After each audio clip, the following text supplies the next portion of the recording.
இங்கே நம்ம ஹீரோயினுக்கு லவ் மூவிஸ்னால் ரொம்ப பிடிக்கும். அதனால வீக்லி ஒன்ஸ் ஒரு லவ் மூவி பார்த்துட்றா. இப்போ ஸ்கூலுக்கு போகிறா, அங்கே ஒரு பையன் அவளுக்கு ரொம்ப பிடிச்சிருக்கு. ஒன்ஸ் லவ்வும் பண்ணுறா. ஆனால் அந்த பையன்கிட்ட அந்த லவ் சொல்லாமலே இருக்கா. பையனை வந்து ப்ரொபோஸ் பண்ணால் கெத்தாக இருக்கும்னு சொல்லிட்டு இப்போ வெயிட்டும் பண்ணிட்டு இருக்கா.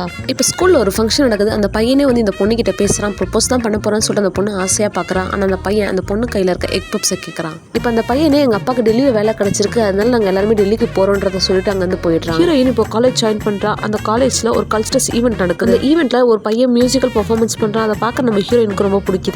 அடுத்த நாள் அந்த பையன் நம்ம ஹீரோயின் கிட்ட வந்து பேசுறா. இப்போ 2 பேரும் பழக ஆரம்பிக்கிறாங்க. இப்போ லவ்வும் பண்றாங்க. ஒரு நாள் இந்த பொண்ணு ஃபேமிலியோட ஷாப்பிங் போயிட்டு வெளியே வரா. அப்போ அந்த பையனோட கார் நிக்குது. அதை பார்த்ததும் அந்த பொண்ணு அவன் இருக்கானான்னு உள்ள பாக்குறா. பட் அந்த பையன் வேற ஒரு பொண்ணு கூட உள்ள இருக்கான். இதை பார்த்ததுமே நம்ம ஹீரோயினுக்கு ரொம்ப ஷாக் ஆயிடுது. இந்த பொண்ணு ரொம்ப டிப்ரெஷன்ல இருக்கிறதுனால சாப்பாடுக்கு மட்டும் தான் யாராவது ரூமுக்கு வரணும், மற்றபடி யாரும் ரூமுக்கு வரக்கூடாதுன்னு சொல்லிட்டு கதை சாத்திக்கிறா. இந்த பொண்ணு படம் பார்க்கறா, சாப்பிட்றா, தூங்குறா, ரிப்பீட் இப்படியே தான் போய்கிட்டு இருக்கு.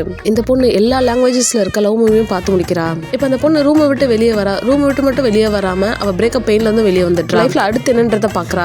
இப்போ வேலைக்கும் போக ஆரம்பிச்சிட்டா. வாழ்க்கை ஒரு வட்டம்ன்ற மாதிரி திரும்பவும் லவ்வும் பண்றா. இப்போ அந்த பையன் நீங்க என்ன ஆளுங்கன்னு கேட்டதுனால அந்த பையனையும் பிரேக்கப் பண்ணிடுறா. லவ்வே செட் ஆகான்னு சொல்லி அவங்க ஃப்ரெண்ட் கிட்ட சொல்லிட்டு இருக்கா. இப்போ அவங்க ஃப்ரெண்டும் ஒரு ஐடியா தராங்க. லவ் ஆப்னு ஒன்று இருக்கு, அதில் ட்ரை பண்ணி பாருன்னு சொல்றாங்க. இவ்வளோ அந்த ஆப்ல ட்ரை பண்றா. நிறைய பேரை பாக்குறா. பட் யாரையுமே இவளுக்கு பிடிக்க மாட்டேங்குது. இந்த பொண்ணோட அப்பா அம்மா உனக்கு லவ்லாம் செட் ஆகாதுமா, நான் மாப்பிள்ள பாக்குறேன், நீ அவனே கல்யாணம் பண்ணிக்கணும்னு சொல்றாங்க. இவ்வளோ அதுக்கு ஓகே சொல்லிடுறா. இப்போ கல்யாணமும் நல்லபடியாக நடந்து முடிஞ்சிடுது. ஒன்னு அவங்க ஹஸ்பண்ட் கூட வீட்டில் இருக்கா. அப்பன்னு பார்த்து மழை பெய்யுது. அவங்க ஹஸ்பண்ட் மழையில டான்ஸ் ஆடுறத பார்த்து இவனுக்கும் மழையில டான்ஸ் ஆடுறது பிடிக்கணும்னு சொல்லி சந்தோஷப்படுறான். பட் அவனும் 90s கிட்ஸ்க்கு கல்யாணம் ஆயிடுச்சுன்ற சந்தோஷத்தில் ஆடிட்டு இருக்கான். இந்த மாதிரி 90s கிட்ஸ்க்கு எத்தனை பேருக்கு கல்யாணம் ஆயிருக்குன்றத கமெண்ட்ல கமெண்ட் பண்ணுங்க.